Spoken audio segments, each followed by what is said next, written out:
What made you finally quit your job?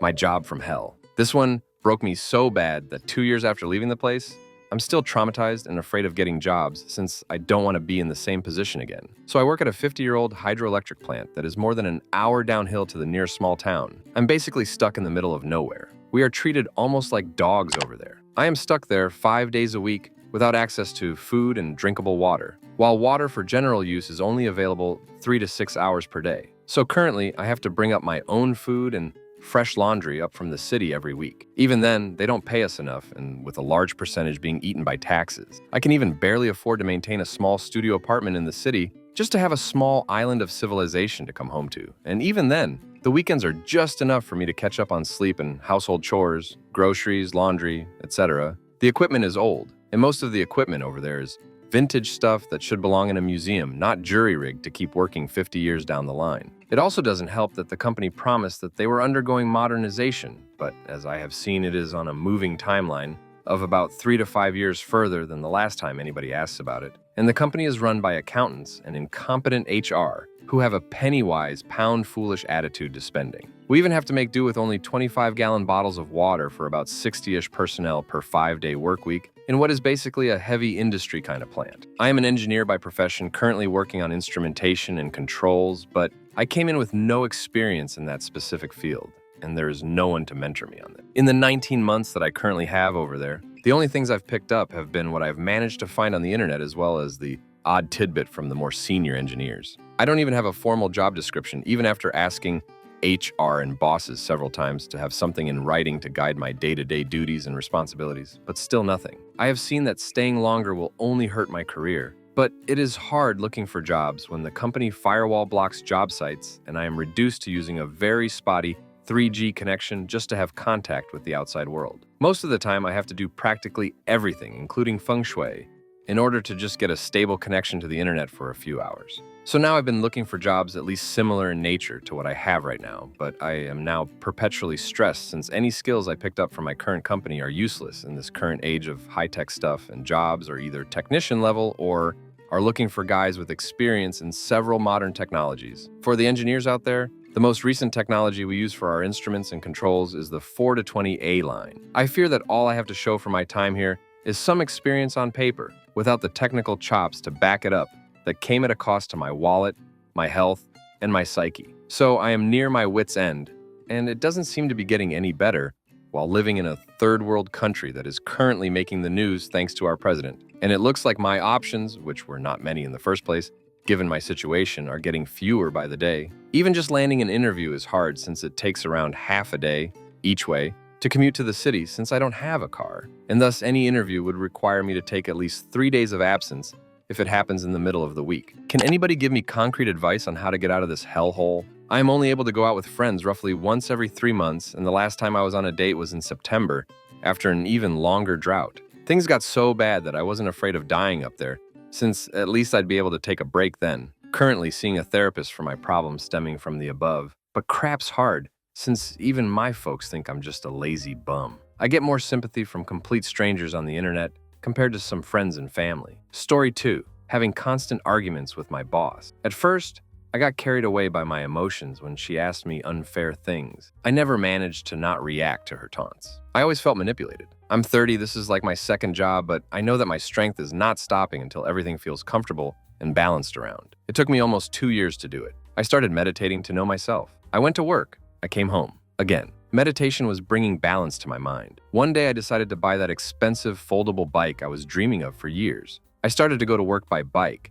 My mood was improving every day. I was experiencing happiness behind my decision. The only thing that sucked in my life was talking to my boss. Luckily, I didn't need her at all for my job, but all our monthly encounters had unfair news for me due to poor management. At first, I didn't say nothing, expecting that was what I was supposed to do, but I felt sad. When I told her my disagreements, she answered, how could her know if I didn't tell her? So I learned she wanted things to be told. But every time I talked, she felt attacked, and it was impossible to have a conversation. Day after day, I observed everything. I learned that I was not the one causing the misery. She was miserable. Everyone else was always smiling at me, and my coworkers appreciated me, but they all felt my struggle. I guess I was being over-punished so the rest would shut the duck up and not ask for the same things. I just had to wait for the next time we needed to discuss. And of course we had an argument. 1 month after ignoring each other since the last argument, she needed to give me my summer shifts, and I discovered I had to work extra time and make a lot of sacrifices. I told her I could not be able to do this because of health issues, which was true, commuting was killing me,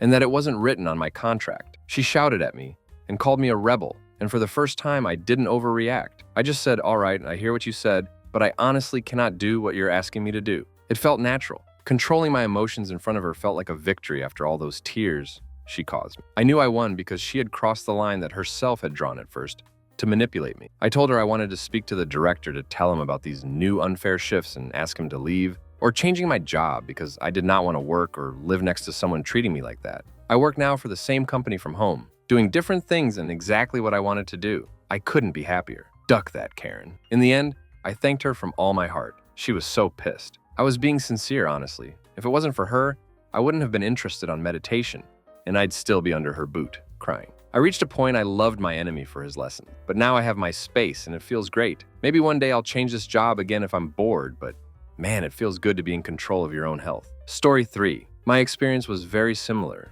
snoozing my 3 alarms, occasionally straight-faced crying in the bathroom, or before/after work, having no energy for the things I liked or to even want to interact with people, etc. Right now, I'm nearly 3 months into another stint of unemployment after leaving a job again. Not fun, not the ideal way to do it, but it was absolutely for the best. Below is the context as to why. I was rushed into a promotion because a manager and my coworker left in the same week. They only gave me new work. They didn't reassign what I was doing before. They wanted me to do that for 4 months before they would kick in the raise. I fought that and won. After 3 years at the company, they finally gave me a laptop and I was allowed 1 day a week to work from home, despite the fact that 90% of my team worked remotely 100% of the time. Since that coworker and manager left, I literally had no direct coworkers on my team in my office and my new boss was out in Denver. I'm on the East Coast. I was cited for abusing work from home following my uncle's funeral. I was really depressed, but also had a horrible stress-borne cold sore and didn't want to be seen until it was manageable. So I worked from home for 3 days instead of 1. They took work from home off the table and made me use PTO if I was at all sick, which not only hurt me, but the team as a whole since I could have still worked. Eventually, I ended up developing IBIS from the stress. I didn't realize how much that physically hurts. One day, I asked my boss if I could use my lunch break to relocate back home since my stomach was really bad. But she said I had to use PTO if I was that sick. I said, damn it, not to her, and went home because it was that bad and the bathroom in the office was far enough away that it was risky to try and chance it. Boss flew out a couple days later, brought me into a room with HR already on the phone, and they said they were going to write me up again and fire me if I went home early or missed work for anything. Or I could resign, which I think they said in order to scare me. They sent me home and have me the day to think it over. I said, damn them, not literally, and put in my notice. Everyone, coworkers, my girlfriend, friends, therapist, said I made the right move because of how crappy I was treated and how stressed I was. It was the right move. My body is gradually recovering. I'm currently interviewing for a much better company, and I am getting my will to live back. Story 4. I worked for a large IT company of about 2,000 people. A manager had proposed a new department that could be a significant source of income, but he was totally floundering at actually getting clients. He has no idea how marketing worked, and the department sat there with almost no clients for over a year. The only clients they got were friends with an employee or executive. I convinced them to add me to the project. I'm the best salesperson in the company. I have cold calling and executive sales experience. And my spouse ran a marketing firm, so I know a good bit about writing copy, CEO, and general marketing tactics. I'm working with the leader who came up with the department, and he's shooting down all my suggestions I make. He believes he can get the department functional with minimal resource usage. Eventually, one of the company VPs takes the project from him and begins listening to my suggestion. He loves them. He implements them. He asks me for advice and we brainstorm regularly. The department grows rapidly. Suddenly it needs 2 new supervisors and is profitable. I apply. The vice president who asked me for advice all the time says I was so close to getting a supervisor role, but I just didn't quite make it. He hires 2 men who have been with the company less, have much lower metrics, weren't even on the project. Then they hire 3 more supervisors. I ask why I wasn't selected. They say it's because I don't have a college degree, but I was still really close to being considered. 2 other people they did promote don't have a college degree. But there is something these people they're promoting do have in common. They all have junks. Maybe the company thought their clients wanted that. This job was really hard for a woman to do. Our clients were outright hostile to women. They were primarily not tech-savvy people in positions of power who felt intimidated that a woman was helping them, and they would resort to all types of nastiness to let me know I was not worthy of fixing their problem. It really made me lose faith in people as a whole because we had clients from all over the country, all levels of business, some residential clients. I dealt with this blatant sexism on a daily basis. Another female friend and I got together and made a spreadsheet of all the employees. Women were hired at about a rate of 50%, but promoted at under 10%, and the majority of women in management were married to or the daughter of a man in corporate. I don't know for sure it was sexism. It could be that very few women were interested in supervisor roles to begin with, but I do know when I'm not wanted. So after a decade of service for this company, I left. Tech left such a sour taste in my mouth that I decided to get a degree in finance and work in a different field entirely. Story 5. I took on a job tending bar at a local tavern in a very small town. The bar owner, Nick, had a bit of a reputation for getting angry and yelling at his employees in front of the customers. I discussed this openly and honestly with Nick prior to my accepting the job. I told him that under any and all circumstances, yelling at me in front of my customers would be unacceptable, and if he had something to say to me, to pull me aside and say it privately. Nick agreed, and I began working for him that weekend. For me, everything was going very well. The other bartenders, however, would periodically be the focus of Nick's wrath, and always in front of the customers. One weekend, I was extremely busy, and the dirty glasses under the bar were piling up as I was unable to have a moment to wash them. We had plenty of fresh glasses for the crowd, and my focus was on serving the patrons in the bar and not on washing the glasses. There wasn't a free seat in the house, and sooner or later, I'd have a moment to get some glasses washed. As luck would have it, the door opens and in comes Nick. He comments how busy we are, and a big smile crosses his face because we're busy, and for a local bar owner, busy means money is being made. Nick walked around to the back of the bar and sees the dirty glasses. He proceeds to explode and began to scream at me. "Why are all these glasses sitting here? It's your job to wash them, and I don't care how busy you are." The entire bar comes to a hush, and everyone is watching this episode occur. I never said a word to Nick. I walked over to my tip jar and just dumped all the contents into my purse. I then proceeded to walk around to the other side of the bar, and a patron gave me their seat. I pulled a few dollars out of my purse and laid them on the bar and just stared at Nick. He bellowed, "Just what do you think you're doing? We are busy and you need to get back to work." I replied, "I quit. I told you never to yell at me in front of my customers, and I'll have a Budweiser, please, bartender." The entire bar erupted in a huge cheer, and the look on Nick's face was one of total disbelief. I reminded him that we had agreed he would never yell at me in front of the customers. I refused him begging me to finish out the shift, and he ended up doing it himself. And I laughed to myself as I watched him struggle to wash those dirty glasses. Story 6. The boss/owner disparaged me for 8 months and gossiped about me via email. I worked for an architectural design firm as the sole bookkeeper. Soon after I started, the owner started verbally lambasting me, but I took it as truth and tried working harder for longer hours. He could be mean and intense or sweet and generous from hour to hour. Before lunch, he'd drop $50 gift cards on everyone's desk for no reason at all, but that afternoon berate you at the team meeting for not making the impossible deadline for factors out of your control. I was so stressed that I woke up at 6 a.m. on weekends and had to check my phone to see the day of the week. One of my responsibilities was to hound employees for receipts and expense them by job so they could be billed to the client. The owner was the worst offender for failing to send me receipts, and since he hated to remember more than one password, I hacked into his email from my machine and fetched them myself. After 8 months, things came to a head after I very audibly bawled in my office about a mistake, and we had a meeting between me, the owner, and pseudo-HR, who was very narcissistic, about my performance. Basically, I told them it was too much for one person, and they said, "Step up and get it done." That afternoon, I asked our new receptionist to help me with gathering receipts and gave her a list of charges. The next day, she has a huge stack of receipts that she is checking against the list and organizing. Excellent! I log into my boss email to fetch more receipts, and I stumble upon an email between boss and HR, where boss is praising the new receptionist by name for getting all of these receipts in a matter of hours, when the accountant, yes, he called me by title, not name, couldn't get it done in months. The irony is that boss cleaned off his desk to give her those receipts, for which I'd been asking for months from him. HR replied in some snarky manner and they emailed about me a little bit. I was shocked and so enraged that I had to go out to my car to stop shaking. Then I took my personal belongings and put them in my car. I marked all of my emails as read. I wanted to do that to his mailbox too. I saved the emails where he disparaged me to my personal cloud, deleted all of my cash, internet logins, and internet history. I put the company property in my drawer and said goodbye to everyone. Not a single soul was surprised or asked why I was leaving. The owner was unfazed and didn't seem to care one way or the other. Then, I walked out and never looked back. Story 7. Worked for a funeral home a few years ago. Easily the worst job I've had. The dude would watch you on the camera 24/7 and question your every move. Dude was on vacation in Europe one time, and he calls me up saying, "How come you put your soda in the fridge? It's going to explode and go all over my carpet, you stupid."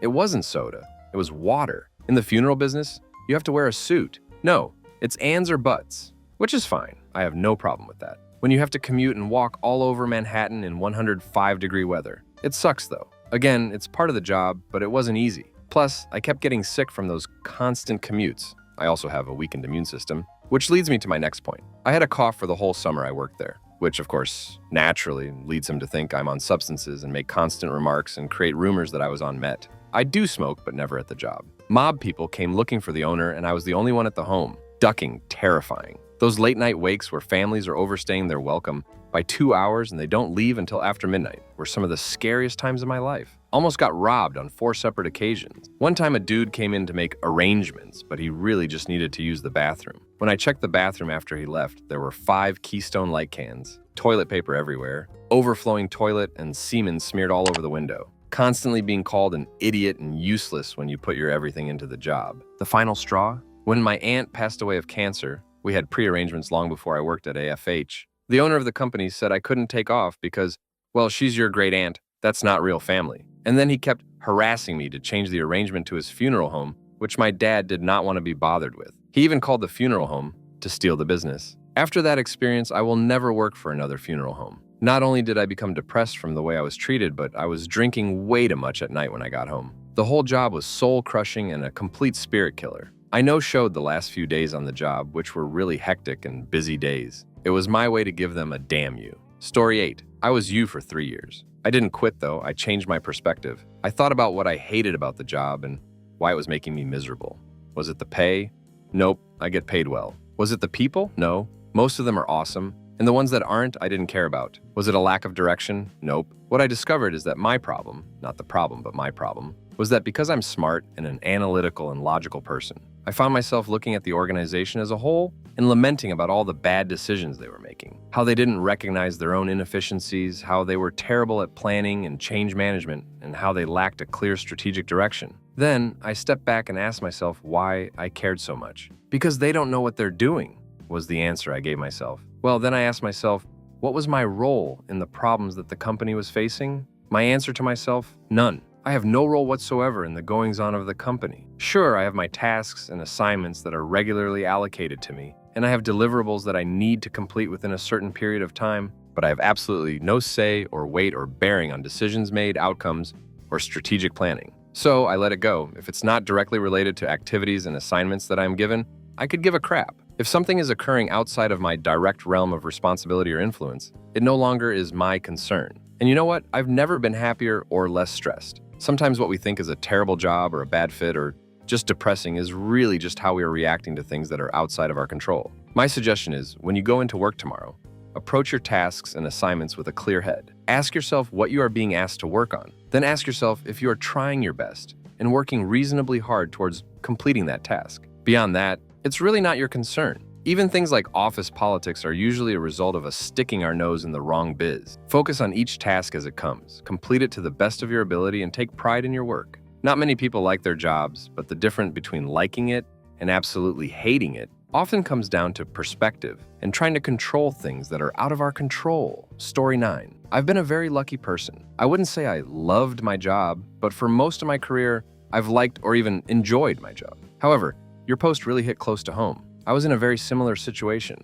About 2 years ago, I got a call from a company I used to work for. They wanted me to come back and work for them. I had worked there for 7+ years and left on very good terms for a better position. At the time, my commute was killing me and this company was going to offer me a slight raise. So I took it. Biggest mistake of my life. For a little over a year, I dreaded work. I became a miserable human being. I wasn't as nice to my wife or my son as I wanted to be. I hated every minute I was at work, and I hated myself when I wasn't at work because I took the job. I ended up not putting in much effort at work, which obviously made management not happy with me and made the situation even worse. I gained weight, developed unhealthy habits. I ended up going to therapy to discuss my situation. I wanted to just quit, but I couldn't. The position and salary were too high, and we needed it to survive. My wife, God bless her, understood all this. She went as far as to say that she wouldn't be angry if I quit. She knew how unhappy I was, but I couldn't do that to her. I ended up quitting because I found a different job. I've had so many great days of my life. Graduation, day I met my future wife, our wedding, the birth of my son. But knowing I was going to be out of that terrible situation still is up there with the best days. I'm sorry this isn't very helpful. It's not a just do X and you'll have the strength to quit and everything will work out type of story. But I do sympathize with you, and I hope it works out for you. Nobody should ever spend their workday hating themselves. Our lives are too short to put up with that. Story 10.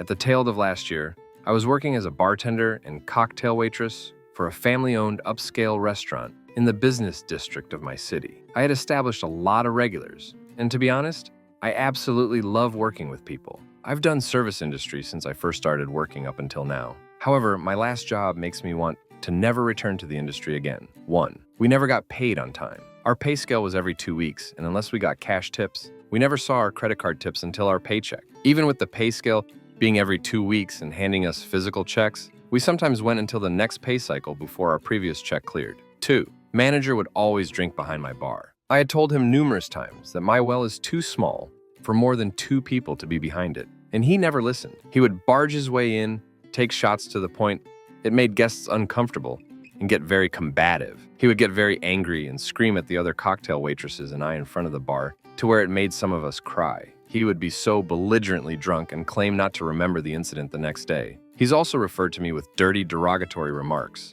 specifically about my dress code, when he enforced that if you worked in the bar, the women had to wear dresses. 3. My final straw was when I had to get sent home because he hit me on the side of the head with a wine bottle. He was drunk, again, and was showing a guest our new wine.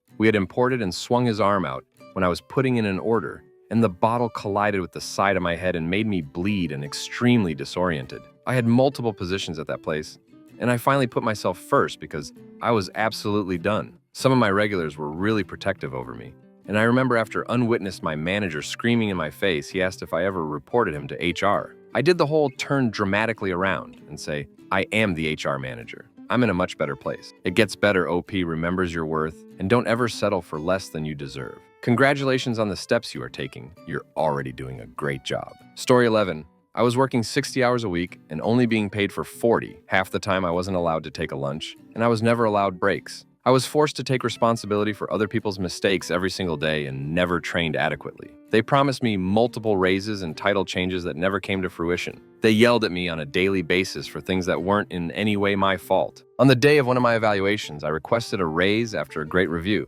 and what they offered me was $1 a day more. They then belittled me for asking for a raise and told me I wouldn't get paid for my last day of work as punishment, and that I should go home and think about whether my head is invested in the company or their pockets. I sent them my immediate resignation as soon as I got home. I got a great job 2 weeks later. No regrets. Story 12. Context. First engineering job out of college. Mid-size architecture engineering firm that specializes in designing military base buildings and exclusively does government work. Final straw. Not really one in particular. They all just eventually added up. My direct supervisor was hoarding work to make himself look better. My direct supervisor was not training me. I was an engineer in training and ostensibly being prepared to take the professional engineering exam. Luckily, another engineer took me under his wing. Our department chair continuously told me not to work with the other engineer, as he didn't like him, but liked my direct supervisor. As a result, I often did not have work to do and had to charge unassigned time. My direct supervisor made me fabricate hours, charging to projects that I wasn't working on, to make him look better. When I did get a big project, I was able to put more hours in it than anyone else at the company. The base commander asked to have all the 6 or 7 highest hours worked. Folks attend his mansion for a weekend. I was not invited, though the other elite in our department was. On a road trip to another base, my department supervisor spent 4 hours each way spouting off his ignorant political views when I obviously was a captive audience. In our weekly meetings, we had to have diversity topics. Our group was about 15 white men, most middle-aged. My supervisor would say things like, diversity is good, immigration is fine, but they need to learn our language and customs if they come here. Story 13. I was constantly blamed and reprimanded for other people's mistakes. After a time, this eventually caused me to make actual mistakes. My training was micromanaged, not to mention conducted entirely via email and over the telephone. I only met my manager once in person. On top of it all, My manager never had my back, no matter the situation. For context, it was a family-run company, and I wasn't part of the family. I worked with two other teams whose work I was 100% dependent upon. They constantly made errors, some more significant than others. I often had no other choice but to point this fact out to management, with documentation. No one was ever held accountable, though sometimes I was blamed. My coworkers were encouraged and emboldened to be as unprofessional as possible toward me, and would do so without consequence. The final straw was an email from a coworker who stated that I'd made a mistake on a project, CC'd my manager, and informed me they had discussed my mistake together and that they were in agreement that it was unacceptable. In other words, I was the last person to know that there was something wrong. Nowhere in the email did my coworker elucidate what the mistake was, where it was, or how. She wanted me to rectify the problem. She then told me to fix whatever the issue was. It's important to note this person was a peer and not a supervisor. She had no authority over me. My manager jumped into the thread and not only took the opportunity to throw me under the bus, he wrote a public admonition of my alleged mistake. I never did find out what the mistake actually was. When I politely asked my coworker for clarification on how they would like me to proceed, she responded with a single sentence.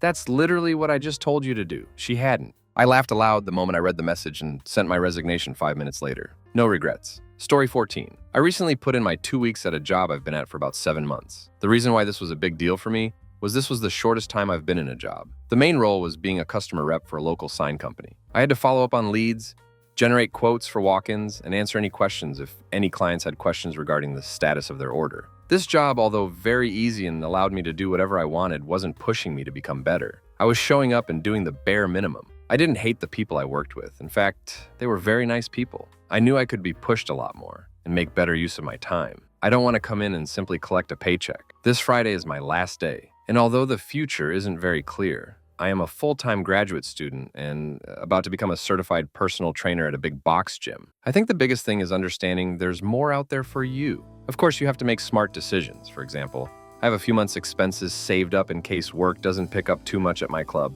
I'd also be available to pick up a second job that's part-time so I can focus a majority of my time with school and building my client base. One tip is gather up all your expenses and calculate how much you can make an hour/year to cover your bills and a little to keep saving. This will give you the minimum you can earn at a job, which allows you to explore some different companies/industries. For some, this may be a bit more difficult with kids, wife, mortgage. If you're in a position to take a risk, then by all means explore and learn as much as you can. Don't get stuck and let yourself waste this precious time. Story 15. I quit my job yesterday. Long story. I'd spent the past 5 years living abroad, something I'd always wanted to do. When I got back to the US in April, my cousin said he could get me a job where he works. So I moved to his area. He and his wife prepared a room for me, and I started the job the middle of last month. When I arrived here, the room wasn't ready, so I had to sleep in a corner of their basement near their water heater. After a month, the room was finally ready, but the contractors did a horrible job with the window, and during a big storm, the window and wall started leaking. The job was horrible as well. I've trained people at previous jobs and taught English at every age level, and I've never seen such poor trainers. If one small mistake was made, they'd yell and scream at me and make me feel like I'm a git. If I asked questions, they'd yell at me for not having better notes. If I tried to figure something out on my own, they'd yell at me for not asking questions. The work is very detail-oriented, but it's insanely monotonous. I can be very detail-oriented on a project, but this job was data entry, often entering the same kind of data from the same kind of forms over and over, to the point where I no longer could distinguish between entries. Yesterday, I offered to quit. My boss asked me to stay on for a few weeks while they hired someone else and even offered to give me different work that was more compatible with my skills. I accepted her offer, but today, she said HR didn't approve it, so off I went, sadly. But to be honest, I am glad. I am nervous about finances, but I'm glad. It will be painful in the short term, but in the long term, this will be a better move. Story 16. You need to seek therapy or talk to someone about this. You also need motivation and to realize you can change your life. It's not easy, Duck. It's like running through a brick wall, but you can truly change this. I'm looking to quit because for years I've hated this career and the work environment sucks, but it's also because I can do so much better and the job wasn't what I was sold initially. It happens, but it sounds like your situation is much worse. I go to counseling and it's truly changed my life, but you might have to go through a couple before you find one that helps you. Anyway, the final straw for me was having multiple degrees and having to punch a clock every day and being underpaid, but more importantly, underutilized. I asked for more responsibility, but they say I'm not really ready when I know I am. Call me entitled, but when you truly know you can do better, it's time to take action. The final straw? They gave me crap for going on a brief walk outside while being clocked in. It was a 10-minute walk and I get all my work done and never cause any trouble. I'm not a ducking child, and I won't put up with that. So, I'll be entirely changing careers to one that gets me out of the office. I'm getting up earlier, I'm working on me more, and my music playing, working out harder, and using all the anger from this job to push me to become better and get a better job. You sound depressed, and I know from some serious experience. PM me if you want to chat further. Maybe I can help out. Remember, it's these tough moments that make us stronger. It's cliche, but it's seriously true. Look into what others have overcome for a little inspiration. Check out motivational videos on YouTube, like Les Brown if you want. Story 17. Well, the only one I quit, which was my first job, one job ago, like 5-ish years ago, working at a grocery store bakery department, was because I started working there when I was going to community college. Only got on here because of someone who works higher up that I know very well, and then I stayed another year till I decided to go to esthetician cosmetology school. I also quit because I hated that. When I would work closing/nights, which I worked most of the time, whoever had worked the middle shift before me, they would usually get most or all of the work done so that by the time I would come into work, my usual, like 6 or 4 hours, I would have nothing to do. So I would either be waiting around for customers to ask me to help them out or clean and straighten the same already clean department or organize things over and over the whole time. It was so boring because even if there was nothing to do and I couldn't even fake doing something and I finished all my list, if we were caught just standing around, we would usually get yelled at. And on top of it, since closing and only one person worked that shift, we weren't allowed to have a break because if a customer needed something, there would be no one in the department there to help them or to answer the department's phones. Like, the overall job was not bad in my opinion, but I just hated when I wouldn't have anything to do. I would literally be bored out of my mind, and it would make 6 hours feel like 12. Story 18. Are any of these jobs you're applying for outside of the city you're working in now? Have you had multiple people proofread your resume and give you advice? If you're that tired after work, go to bed earlier and wake up earlier and apply to more jobs before work. If you're anything like me, and it sounds like you are, it's much harder to get things like that done after a long day. Maybe waking up early and being productive will make you happier than just having your days sucked away. I am in a similar spot, unsatisfied with my career and can't stand my city. So ready to quit my ducking job because of how little respect my supervisor gives to our personal time. People are unhappy in my company, they leave, and then the rest of us are stuck short-staffed with random schedules each week, quick turnarounds, and 6-day weeks without even being asked if we can. I also unfortunately work in an industry where being treated like crap and talked down to is the norm.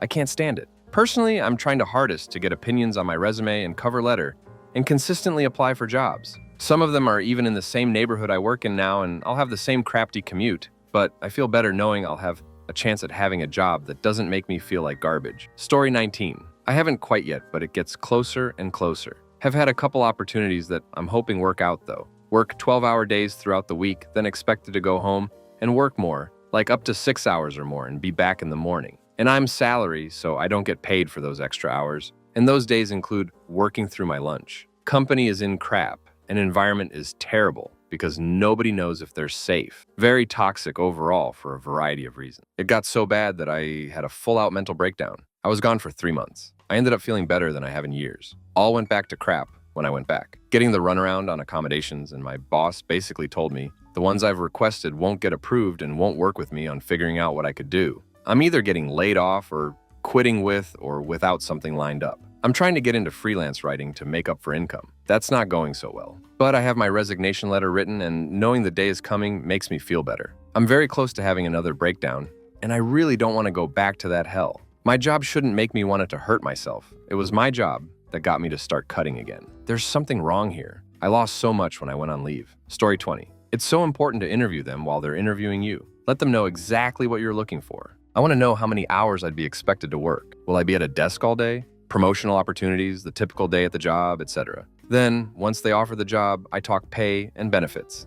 And if neither of those are up to par, peace. I remember people at my old job applying to be financial counselors, which sounds like a solid gig. The company even portrayed it as a cool job where you can interact with patients and help them with billing. The reality was they were answering phone calls all day, listening to patients caring about their bills. This is why you must interview them. I understand if you're in a tough spot, then you got to take what you can get. But if you have a job, don't be afraid to apply other places and move around. That being said, be picky about the jobs you apply for, interview for, and accept. Going from one crafty gig to another does nothing for your mental well-being and can make you look like you're unsure of what you want when a company looks at your resume. Grind through this current job for a few years and apply to jobs that interest you. It may take time, but if you put in the work, you'll find a career you enjoy. You aren't the first person to loathe a job. I speak from personal experience. Story 21.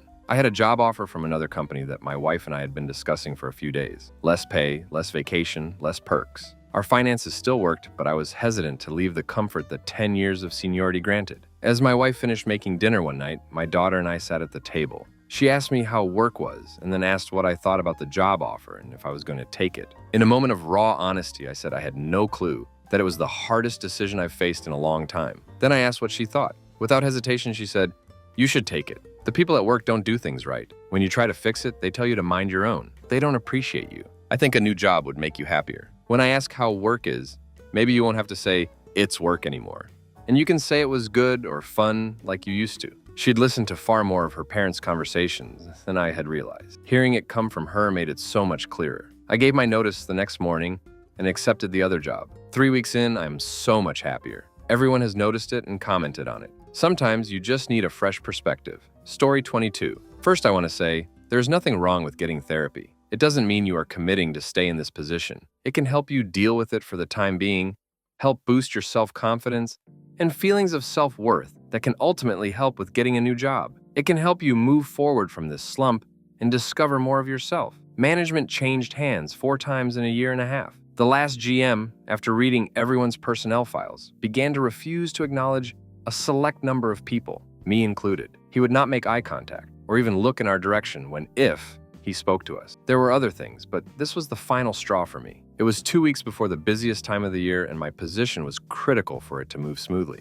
I was making more money selling on eBay than I made there, so I put in my 2 weeks. Those were the best 2 weeks with that GM, watching him scramble and freak out, him trying to get information out of me while I gave him the same treatment he gave me. Needless to say, he didn't last long after that. I wasn't the first to go, nor was I the last. Story 23. I was allowed to work from home, but I'd still be working long after midnight just to get things done. I'd go into the office and people would have started at 6 a.m.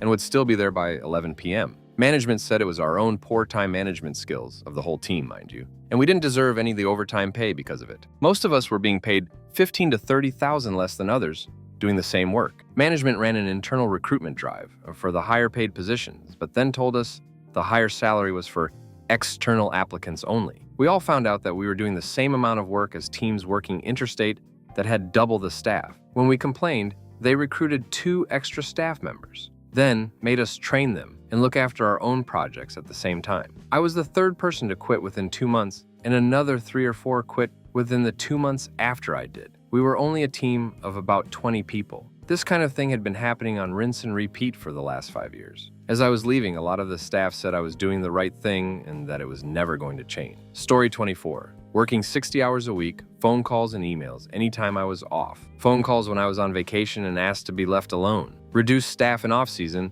meant I had to do 3 jobs at once. Owners didn't want to pay mid-level staff a fair salary, so I was stuck with incompetent middle managers. Owners calling my corporate accountants incompetent when we revised all reports to their specifications and they kept changing the requirements. I was also responsible for a public area on the water. Owners decided to remove a lot of life safety equipment and put them behind a gate even I could not access. That was the last straw. My company parted ways with the owners about 2 months after I left. Got another job to be a regional assistant manager, but had to do another position first as a formality. My first day I met the assistant regional manager and was told I'm not getting that position anymore. I quit pretty much immediately, been unemployed for a while now. Luckily, the first job I mentioned paid pretty well, so I'm not hurting. It's been nice just relaxing, but I'm ready to get back to work. Taking some IT courses starting next month to get into IT management and strategy. Story 25. One way you can think of therapy is not necessarily getting help to live a certain way of life that you don't want, but to help you cope with it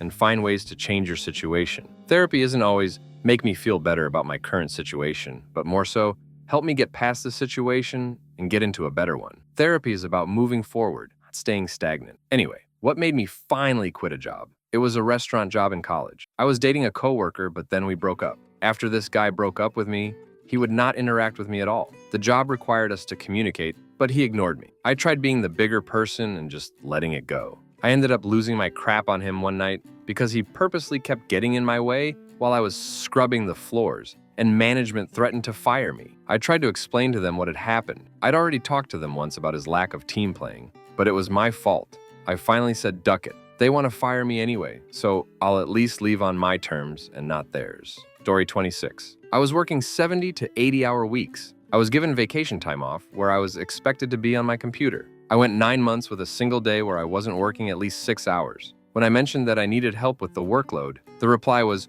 "We don't have any additional money to hire help." A month later, we hired 6 positions on the engineering team because they were short-staffed. No departures. All new positions. I was the only finance employee in my 60 million business. My boss was away in Asia on temporary assignment. They mocked my salary. I was doing the work of a manager level, but because I only had 5 years experience, they justified my analyst level salary. One day, I called a recruiter and told them I would take anything. I didn't care if it was entry-level work, anything to get out.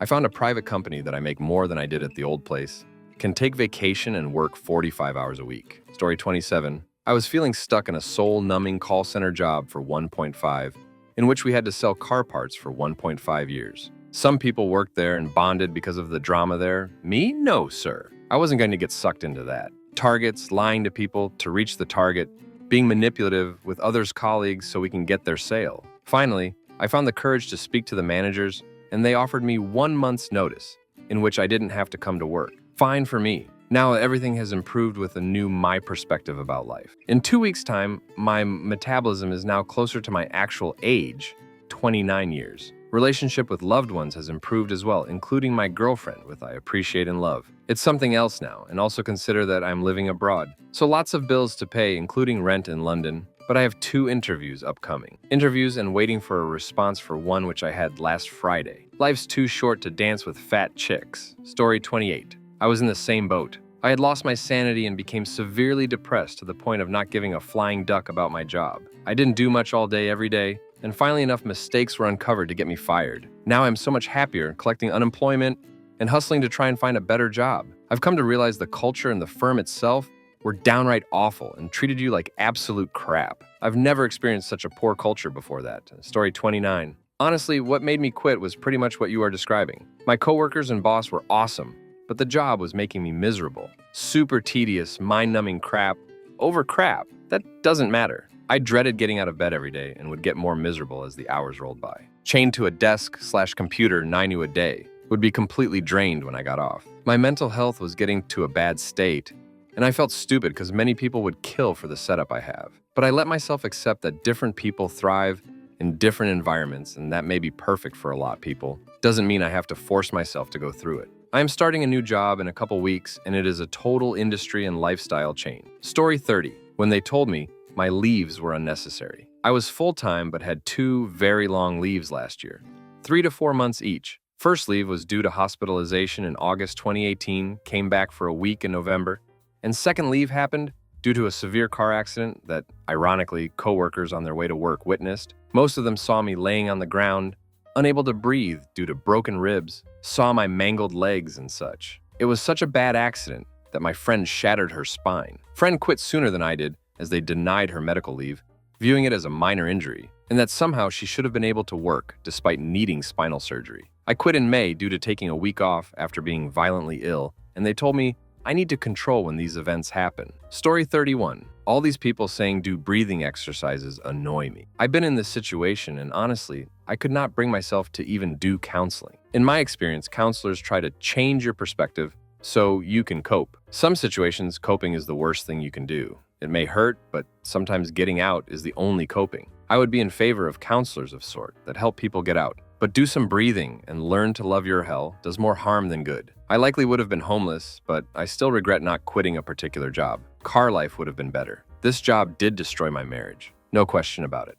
I finally got out. 10 years later, I'm still a bit traumatized by it. Story 32. The captain called someone behind his back when he asked for help. The captain's job is to help, and he was standing around doing nothing. When someone who was actually gay overheard and said he needs to cut the hateful language and go apologize, he denied it. And after more pressure, he said, "If I said it, it's because he could have just done it himself and not asked me." So whatever. It was a toxic, very cliquey environment. And after the manager took their 8th vacation in the year, by the time August rolled around, I didn't want to be there anymore. I felt unappreciated and I didn't want to go to work and made to feel bad about myself just because everyone there hated themselves and took it out on their peers. Story 33. For 2 years, they trained me to replace my boss when he retired. I was known by everyone up to the president. Great reviews, lots of specialized training. New vice president comes into the department and brings his friend, with zero experience by the way, as a senior manager. I speak to them both, tell them I'm happy to help, ask what I can do to help them, etc. They load me up with projects and have me redesigning our entire payable system. 2 months later, when my boss finally gives his notice, vice president brings his other friend in, also with zero experience in. I spent 2 weeks teaching him everything we do and how we do it. He loaded me up with more projects, and I walked in that Monday morning and gave my 2 weeks. Story 34. Grandmother passed away. I wasn't particularly close with her because growing up I lived far away and she started suffering from Alzheimer's and didn't remember anyone. I put in a bereavement request to take time off for her funeral and service. I come back and find out my request was denied because bereavement is only for immediate family. I later found out that's not the case. I used my PTO to cover for the day. It wasn't even the PTO that annoyed me because I had the surplus. It was how they handled it and nickel-dimed everything. It's not like people are using bereavement left and right. I thankfully was able to find another job. That other job also sucked ass, but at least they were not stingy about that stuff. Story 35. When I complained that some coworkers had acquired confidential and private info from my file, health records and such, and used them to spread rumors that he won't allow a formal complaint, since one of them just had a kid and the other just bought a new house. So it would be devastating to them if they lost their jobs, and I should just keep quiet. And it really is my fault because I defended myself, and that looks suspicious. Ducking spineless piece of crap. I quit right then, along with 2 other employees who had similar problems. I hope his whole departed felt the lack of staff that summer. Story 36. First, I'm so sorry you are in such a miserable place. I encourage you to try breathing exercises and maybe some meditation to help you get through the day. Second, good job for applying to other places. Keep it up. It's a draining process, I know. Lastly, I quit my job because I knew things weren't going to get better. It was a constant crap storm and I didn't want to be a part of it anymore. I was drained and depressed. I even felt guilty for trying to leave, but leaving was the best thing for me. I became so much happier, it's ridiculous. Story 37. I'd really love to quit my job. All of my other coworkers are quitting, and I'm going to be the office manager if I don't quit. That sounds like an opportunity, right? It's not, because I'm going to be training everyone, on top of handling all of the insurance claims, billing, applying payments, intake, filing, authorizations, etc. She'll also have miscellaneous tasks for me as well, because she is a very anxious yet condescending person. But no other job has hired me.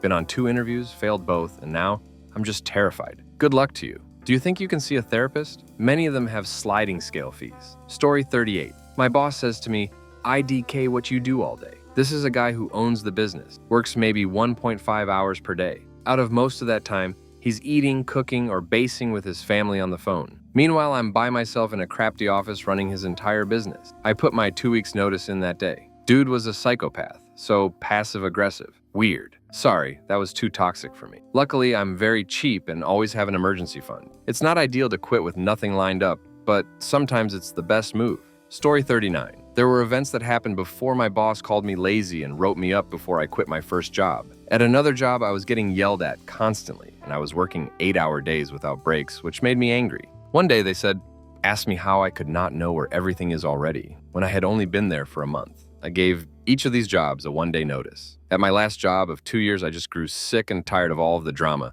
and going behind each other's back and just ended it. What finally made you quit your job? Story 1. Let me bless you with a story from friend/coworker. Let's call him Marcus. He was earning about $55,000 as a senior UX designer. Above him was a lead designer and head of design above that. Each role is about $20,000 to $40,000 increase on the other, depending where you go, etc. He worked there for 3 years and 1 day by sheer coincidence. Both the lead and head have handed in their notices. They were both heading into fintech, funnily at 2 different competing banks. After the dust settled, the higher-ups had to rehire a new lead and head of design. Right. Nope. Marcus throws his hat into the ring and says, you don't need to hire a lead. I can easily step up. I can also help vet and hire a head of design as I'm the most qualified here. I want $65,000. Now $65,000 is not a lot of money for the role he would have been doing, but to him he was getting a $10,000 raise and would undercut every single person applying for the role. Case in point, the next lowest salary ask was $72,000. They don't really make any movement with filling the lead designer role. The tone and approach seemed to be, oh, let's cool off and focus on filling head of design because Marcus is the obvious, best, and easiest choice. Marcus was right to think this as well, because he proceeded to interview 18 people for the head of design role. He picked 5 to be shortlisted, who went through to a second stage. 3 or 4 got through to the third stage, and 2 got through to the fourth and final stage. Both people asking for around 100,000. Everyone makes a tough choice and picks one of the 2. A week before this new head of design starts, Marcus asks if they, the higher-ups at the company, etc., can talk about the lead design role, and they say, "Oh, we aren't hiring a lead designer." Marcus is utterly bewildered. He tries to politely navigate the obvious but unintentionally miscommunication. The director, higher up, says to him something like, "Well, you came to us and said you could easily do the role, and we needed you to pick the head of design because you're the best judge of skill, etc. But I think we're just not going to replace the lead design role." Marcus, "So what happens to their clients and work?" Director, "Oh no, don't worry about that. We figured we could just split that between you and the new hire." Marcus, "And the pay rise?" Director, "What pay rise? We're not hiring a lead designer, so we can't just pay you $65,000 to do the same job, can we?" Marcus, "Well, yes, you can, because I can easily get that much literally anywhere else. It's a fair increase, and especially so, given I'm literally going to be doing lead work just without the title." Director, "I don't know what to tell you." A week later, the new head of design starts. Marcus ensured the first task for his new boss, accepting his notice. When he catches wind of this, the director storms to Marcus's desk and tells him to come into his office right now. Director, "What is this? The head of literally started today and you're ducking leaving? They told me it's basically not a head of design role because it's just them and one junior and they might leave." Marcus, "Unfortunate. I didn't think of that, I guess." Director, "Do you have a job lined up or something?" Marcus, "Yeah, I asked old lead designer and old head of design if they had led positions at their respective fintech companies, and both of them reached out to me with the starting salary at $78,000. So the head of design left during their first 2 months. 3 years later, they haven't replaced any designer because people keep reaching out to previous designers, aka Marcus, and he copies and pastes something like the story above." Story 2 happened about a year ago. I have a hard time shortening things without going into paragraphs, so I'll try best I can. Second job was safety dispatch at a university. Have a fat ass. I'm going to call her that the rest of his story. None of the part-timers and some full-timers don't like her, as she talks to people like they are stupid, makes snide remarks, and watches people like a P3 do at a school playground. Terrible metaphor, but the point still stands. She's the office's favorite worker, so anything we said would go over their heads for her. Supervisors have a bad habit of trying to guilt the person to come in when they call off from being sick. I was really sick one day and was in bed all day, and dispatch supervisor pulled the guilt trip for fat ass. That was the start of the red flags one day. My supervisor asked me if I could come in 3 hours early out of nowhere because fat ass been there all day. I told her I'd do 9:30 p.m., midnight shift 10 to 6. I come, fat ass looks surprised. Fat ass, "Didn't know anyone was coming in." Me, "Wait, the supervisor didn't tell you I was coming in?" Fat ass, "No. A red flag was wailing that night. Put in a request off as I had some time to use 2 weeks in advance. Was declined the day off because they couldn't find anyone to fill my position." Second red flag. I called off that night. The biggest one I should have just left at the time was when my sister was in the hospital. We didn't know what was wrong with her and thought she was going to die. I told them I wasn't coming in because of this. It was a day to... Supervisor asked if I could come into work a day. Fat ass. "So there's no way you can come in at all?" Me, "No, fat ass. You chose the hours. We need you to come in because no one is available." Me, "Yeah, I know, but right now, I'm more concerned of my sister. I was looking for new jobs after this conversation. Sister is okay, by the way. I was going to leave after finding something else. I usually wear black pants and gym shoes since it's midnight shift. No one barely comes in, and I'm always sitting down the whole shift. I've also seen the 2 of 3 bosses, including the safety admin, wear jeans, slack, sandals, and gym shoes. Fat ass wore a skirt with pantyhose one night even. This is important. Fat ass was watching me as usual whenever I see her Monday morning. The Big Cheese sent an email to TA with screenshots of me on camera wearing black pants and white shoes on the midnight shift. I can even see fat ass on the edge of the photo. Apparently, she told the Big Cheese of what I was wearing, and she did this before, about pass down instead of just asking me. I'm not mad that they're contacting me of uniform protocol, but them sending photos of me on the camera like I was a trespassing criminal was too far and made me very uncomfortable. I put in my 2 weeks notice after that email. I was actually willing to work this weekend midnight shift here, and they're already shorthanded for firing so many people, but damn it, fat ass can do it. She can have fun with working 12-hour shifts and watching these nuts, since she likes filling in so much as filling up her belly. Duck you, Ayana. I waited another day to return their uniforms, and Monday morning to send me an email saying I have to return it or it'll be deducted from my check. I just told her I plan to bring it in another day. The pettiness of her wanting the uniforms back. Story 3. I struggled to get on with my manager of 2 years.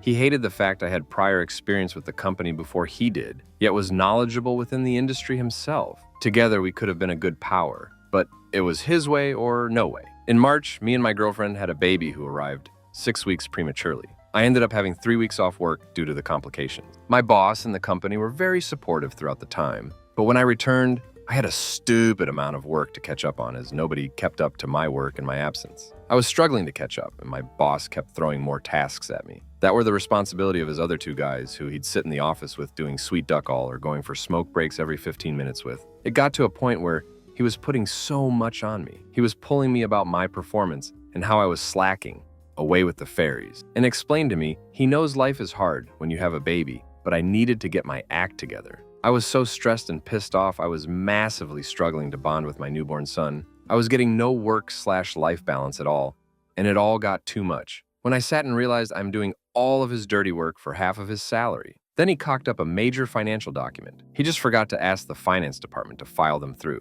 But when they cottoned on, he pinned the blame on me. This then caused problems between me and 2 of my colleagues who wouldn't even talk to me after that. And I couldn't work in the office with that atmosphere. Got into an argument with my manager where he called me lazy, useless, not fit for the job, and then turned around and said, "I don't even know what you do during the day." To which I smiled at him, silently thinking, "You're soon going to find out." I left the building, rang a friend with a business, and asked if he had any work going for me in 4 weeks' time. He said he did.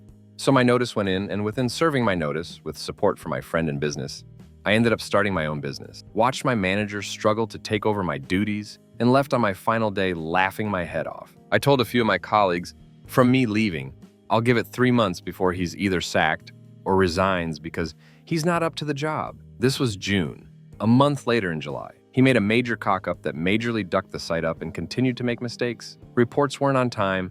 External audits ended up failing miserably because he didn't have a clue. A month later in August, he was suspended pending further investigation. In September, he was told he could either resign or he was getting demoted to a job lower than what mine was. And so he resigned. Bang on the 3 months. Couldn't have happened to a nicer guy. Story 4, it was a slow decline at first. Got promised a pay rise, split into 2 parts. One at the end of the year and the rest mid-year following. Bit of a cheeky way to get out of paying it for 6 months of the year, but whatever. Except the mid-year pay rise wasn't given as COVID came along. I think fair enough, as there's now a huge uncertainty on profits. But through the G-Vine, I hear of other pay rises honored during the year. And as it was, sales skyrocketed as the industry was positively affected by COVID. End of year comes, and my boss says that they've undone the freeze on pay rises, so I'll get my pay rise. But again, I was given a 2-parter. So now my delayed half was replaced by my new pay rise, not added on, and I'm only given half of the new one. Come the following June, I'm now pregnant and announced it a week or so before the 2-part pay rise was due.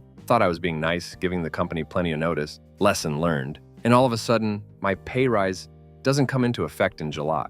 I ask and I'm told it's because I'm behind on my work. Yes, I am, by about a month. The whole company is running behind because of the COVID boom and workload, but also this is supposed to be my pay rises from the past 1.5 years. So he can't justify a pay rise. Really annoyed now, but also not ideal to switch jobs now I'm pregnant. I figure given all the work I put into getting the department ready for my maternity leave, 2 new hires, and training an existing employee to take on the rest of my duties long-term as I'm due to return to a new role, I'd get a pay rise. I do, less than inflation. No 2-parter this time. I guess they figure I'm not going to be earning it since I'll be off the next 6 months. But I'm not even technically going to get paid the less than inflation increase bar, the 6 weeks paid mat leave they covered, as I took my leave straight after year end. Even worse than that, it was 0.5% less than given to one of my direct reports, who we'd had tons of problems with that year, who was a year behind on some of her tasks, 3 months on others, had made a huge error, $120,000 financial impact, that I'd picked up a month before, etc. They were even discussing firing her, though my maternity leave meant those plans were delayed due to staffing numbers. Complete insult, and led to me really rethinking whether I'd come back after my mat leave. A few other bits popped up that irritated me during my mat leave, being left out of decisions with my own team, having my new role plans changed without speaking to me, etc., and I was job hunting. The cherry on the cake was when I had 3 job offers to choose from, but decided to give my boss one last chance to rectify things when I went in with my resignation letter. He suddenly offered me the original role I was supposed to come back to, and to match the 40% pay rise those companies would be giving me, but only after I'd done the new role for 3 months to prove I could do it. I made a point of saying in my exit interview how insulting it was that I'd been there 8 years and needed to prove I was worth the market salary for 3 months when I had 3 offers willing to pay me that rate based on my CV and 2 60-minute interviews. Story 5. For me, it was the hiring of a new manager who took an instant dislike to me. So there was an amalgamation of things he did that made me quit. I'm a software developer and I worked for a company for 3 years and everything was fine. I actually liked going to work. I was even promoted to lead software engineer late February of last year, along with another person who only had a year's experience in the same field. At the time of the promotion, I'm told that I'll eventually be leading my own team and that the other person will be leading his own team. In April last year, a new manager was hired, and in the subsequent months, I had had several one-ones with this manager that included 1. Being called a Karen because I called the manager out on a lie and he didn't like it. 2. Getting moaned at because there was code written that he didn't like, and then he didn't like it when I pointed out it wasn't even my code and that it was done before I joined the company. 3. Informed that I would not be leading my own team as they only needed 1 lead, and that was going to be the person with 1 year's experience, who a few weeks previously had asked me how optional in Java 8 worked and how to call methods. 4. I came back from a day's leave to find that there was a pretty big problem with a new piece of code written, and that said manager had spent 8 hours the previous day trying to fix it. I had it fixed in 15 minutes of being in the office that morning. He didn't like how I showed him up, which then led to being informed last minute that there was a deadline of the next day for some of my work, and that I had better expect to stay until 9 p.m. that night to get it finished. Previously, I'd been told the deadline was weeks later. 5. My fiancé has epilepsy, and he had taken his first fit in about 6 years. I informed my manager that I wouldn't be in for a few days because I needed to stay at home to make sure he was okay. I was scared he might take another one while I'm out. I was told by my manager that it was awfully inconvenient as he didn't like doing one-ones over Zoom. That's only a few things. I quickly found a new job as a senior software engineer. A step down, but I was offered more money, so I'd have been daft not to take it. I have since found out that the lead engineer they had is struggling to the point they've had to hire someone else, and that I was lucky to have been promoted. The only reason I was promoted was because they wanted to promote the other person but knew I'd leave if he was promoted over me. And they needed me to stay to finish a piece of work because no one else knew how to do it. I know he was trying to manage me out, and I basically gave him what he wanted, but it was going to be a case of either he leaves or I ended up out of work sick with my mental health. My mental health won. Story 6.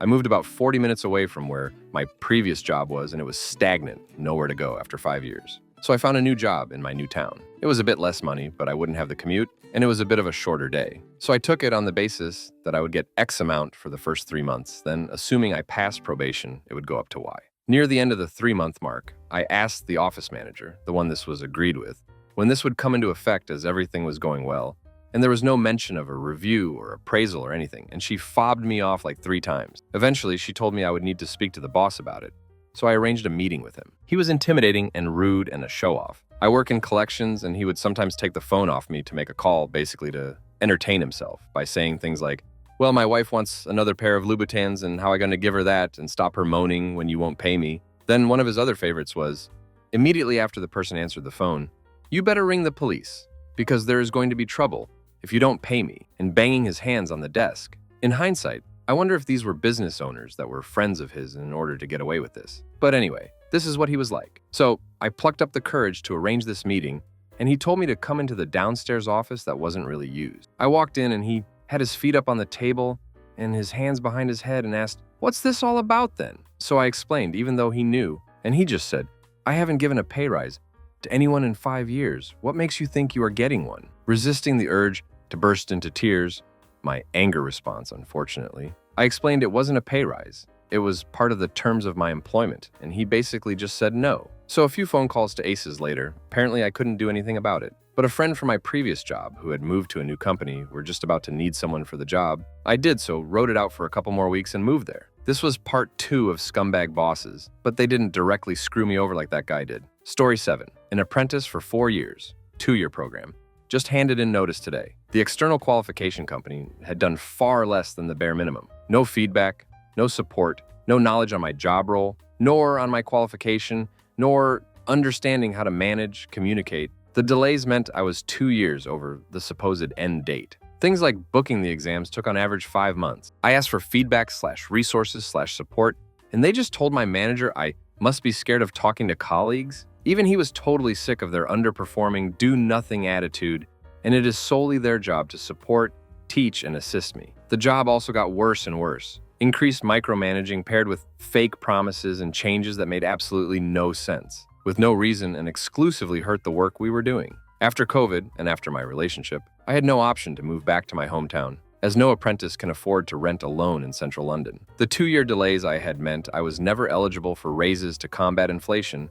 UK has some of the worst progressing and least stable inflation I know of RN. Was never eligible for the guaranteed bonus the other employees were. And then I find the 2 apprentices who had been there less than a year and who had 0 bills, live at home, life paid for, were on significantly more money than me, despite never even having a job role. Unlike mine that I excelled in.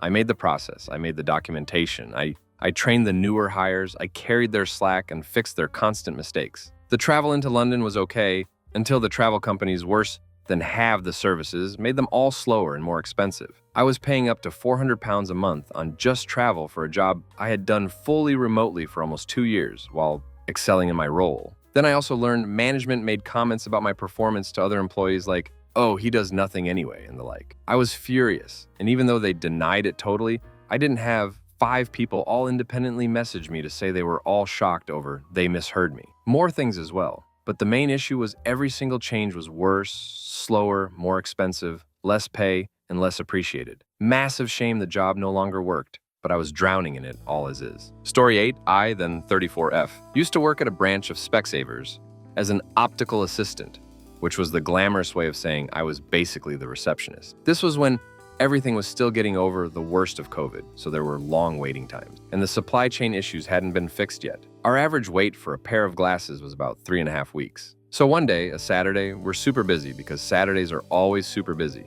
A guy comes in, having been told that his glasses would be behind my desk for him to just collect without needing to schedule an appointment to get them fitted, which was something that happens sometimes. Except in this man's case, no one had told me he was coming and his glasses weren't behind my desk. So I pop my head under, have a look through the waiting pairs that are in there, and when I poke my head back up to tell him that they aren't under there, before the words, "But I can go and find out where they are for you," this guy breaks into screaming, yelling, swearing at me, slamming his hands on my desk, calling me ducking inept, a ducking idiot, how hard is it to get this right, etc. How it was ducking ridiculous that he's been waiting 2 weeks for his glasses and they aren't there. Whilst this was going on, the owner of the branch, a very tall man, walked in behind this man, watched him tearing chunks out of me, to the point where I was in tears and just kept walking. Didn't say a word, didn't interfere, didn't tell him anything else. The only reason the a-hole customer got any repercussions at all, an old lady who was waiting in the line after him, who came to comfort me after he'd stormed out, put in a complaint.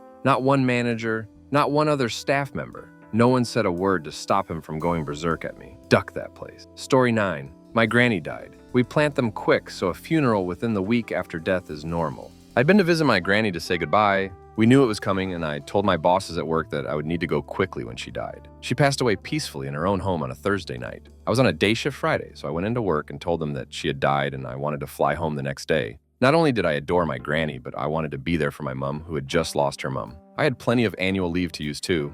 I wasn't asking for bereavement leave. The boss told me I could have one day off, which was the Sunday, saying, well, she was old and you knew she was going to die anyway, so it's not very upsetting. I was due back on nights on the Tuesday, which turned out to be the day of the actual funeral, so she expected me to go to the funeral, then fly back and start 3 night shifts. I was not allowed to use my annual leave. Thankfully, one of my colleagues swapped shifts with me so I could delay my next shift until the Thursday. When I went to tell my boss I had managed to get a swap, I overheard her say, "I'm not paying for Madwife to go get drunk for 3 days." I told her about the swap, then said, "Oh, by the way, we're Presbyterians, so there's no drinking at a wake or funeral for us." That was a few weeks before Christmas. As soon as Christmas was over, I started applying for new jobs. And I made sure to use all my annual leave, too. Story 10. I was the front man for an American IT company that was delivering its services to the British Post Office. My job was to report to the post office on the progress my company was making in installing new systems. It became increasingly obvious to me that the IT company was ripping the post office off to a large degree. Fake activities on the plan that the PO was paying for, badly done work, port, and a general attitude of, let's see how much money we can screw out of them. Prior to a monthly review where I had to explain to the PO why it was going so badly and costing so much, I was taken into a room and briefed on what to say, how to lie effectively, how to avoid answering questions, and what I had to do to cover up the crap they were doing and try and find new ways of getting more money out them. That was the last straw. I went to the review and in front of the top guys from both companies told the absolute truth. At the end, I added, "Oh, and as of now, I no longer work for this company," closed my laptop and walked out. Story 11. This is not a dig at anyone who is off work for whatever reason. I was a manager in the civil service, not high up, just like a team leader. I managed a team of 8, 2 on mat leave, 2 on long-term sickness, 2 on constant short-term sickness. The civil service has all sorts of occupational health systems / teams, etc., so it was down to them to put together return-to-work plans, decide when too much time off was unacceptable. All it really meant for me was that I had barely any team. The work itself really struggled to get done. I didn't get too stressed as I was getting paid so little and couldn't exactly be blamed for having no team. One big problem, though, was that we also had to manage reception / phone. As the manager, I stepped up when people were off. I must have spent 80% of my time working with about 3 different phones / doorbells going off all at once. I think I may be a little autistic as this screwed with my head often, especially when I was also trying to have Teams meetings. The staff that weren't sick were so overworked. The civil service allowed them to work full-time at home, which was great and all, but it just made it more of a vicious circle. The support I got from my manager, he was wonderful, honestly, but it takes about 6 months to employ someone due to all the vetting, so we never got anyone. Agency staff? We were advertising minimum wage. No parking in a southern English city. Go figure. So even though he tried his best to support me, he couldn't. I left because I literally couldn't do my job. Story 12. Going to work every day and having massive amounts of anxiety as I was totally underwater at the job. I was coerced by my friend and said it would be a perfect fit for me. So I jumped up as the company was, at the time, had layoffs on the horizon. After 3 months at the new company, I was put into the general queue and just never caught on. There was such a breadth of knowledge that you needed about the job that I just didn't have. After going on anti-anxiety meds and waking up every morning at 4 a.m. in a cold sweat, I said, I don't think this is for me. I quit the job.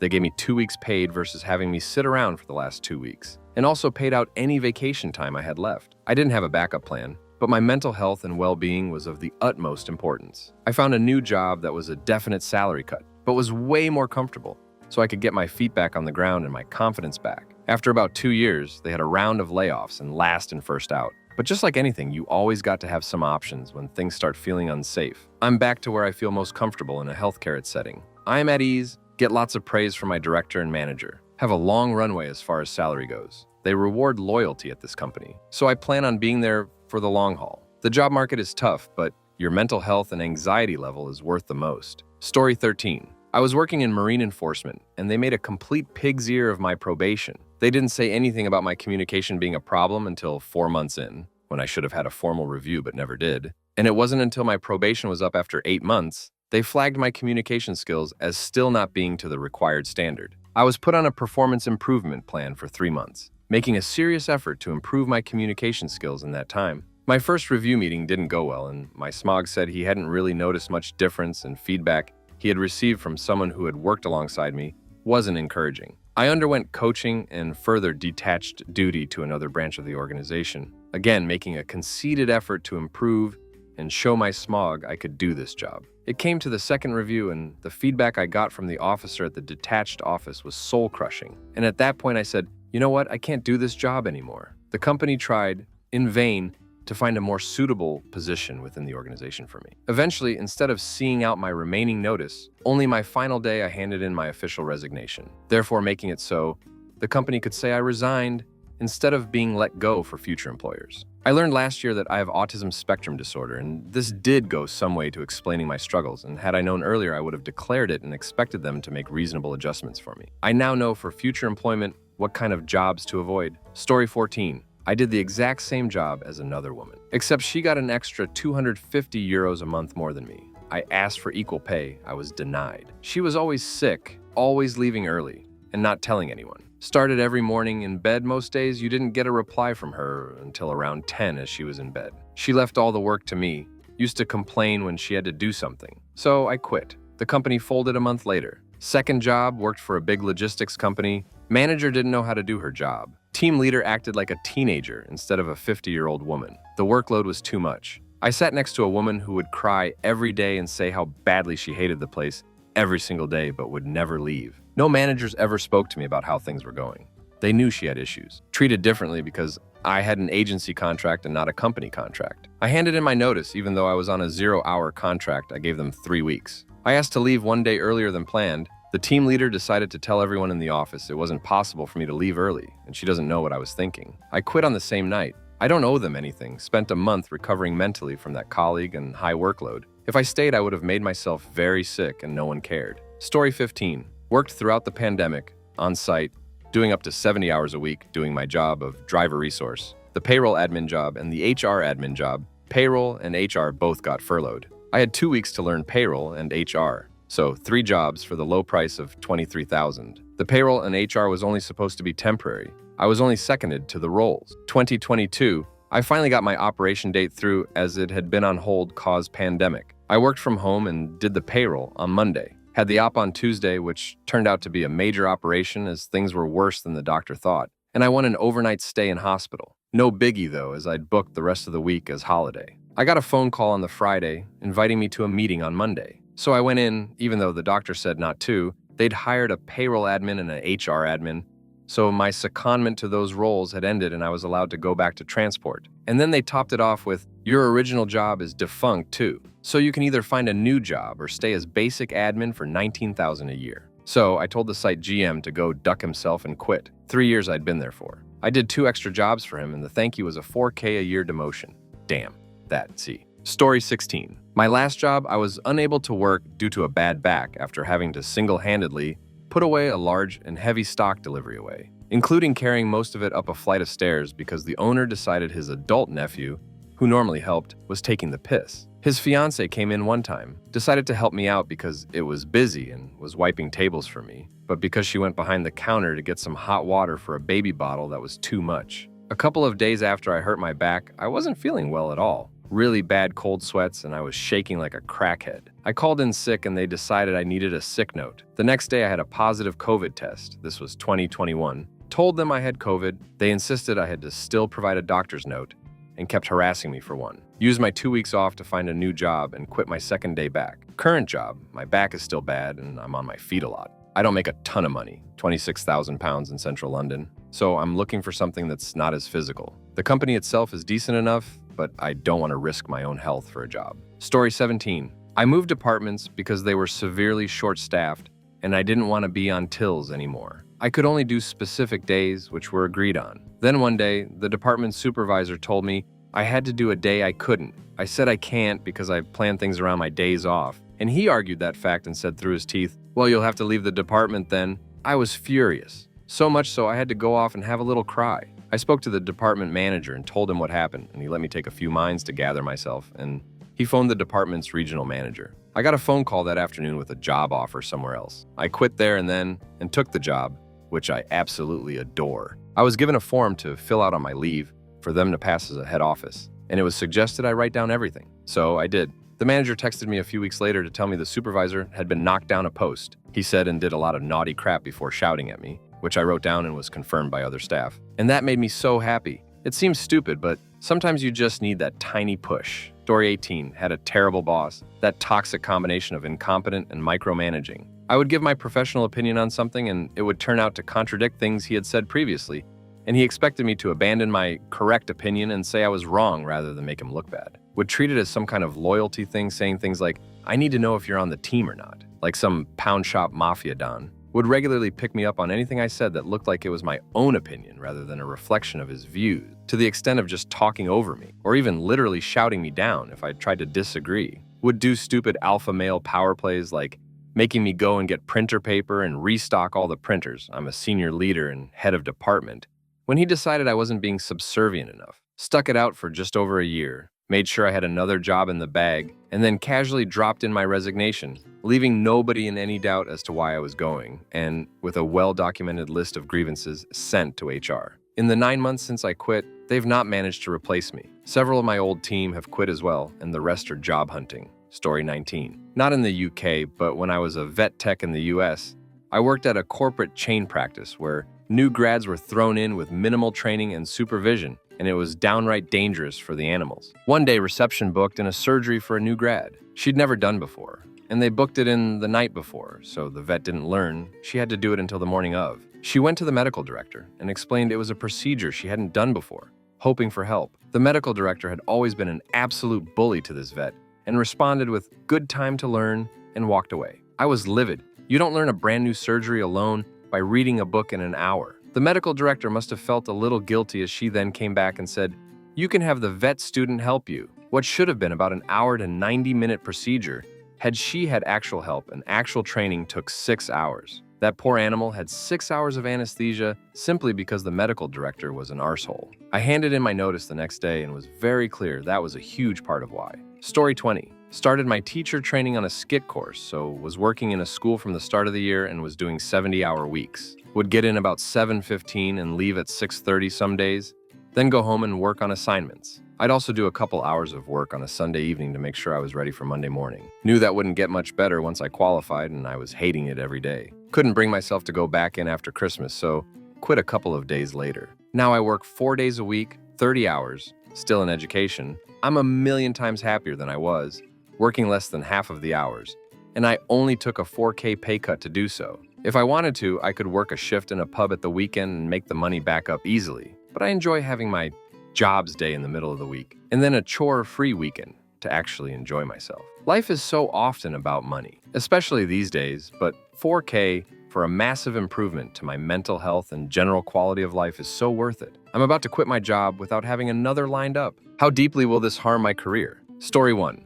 I'm closing in on 20 years experience in corporate America. A bit over a year ago, I accepted a role in a new organization. I left a job I loved in the pursuit of more money and walked into the most toxic work environment I've ever experienced. In less than 6 months, I went from being a happy and goofy husband and father who loved being in shape to severe depression, anxiety, and neared 300 pounds. A mental breakdown that landed me in the hospital. I nearly lost everything that meant dear to me all over a damn job. It is not worth it. Please take it from me. Don't let a job steal you mental and physical well-being. Story 2. I kind of speed read this. It seems there's similarities anyways. I'm from California, and I've literally tried everything. I'm also voice texting, so if I come off weird or whatever, I hope you guys understand what I'm saying. I'm saying in the right direction where I could talk to somebody. I was with the company for 13 years, guys. 13 years, and literally the fact that me being miserable for years, I quit my job, and basically what happened was I literally have lost everything. I cannot get a job. My union hasn't helped me. There's one person on my resume, and due to the fact of,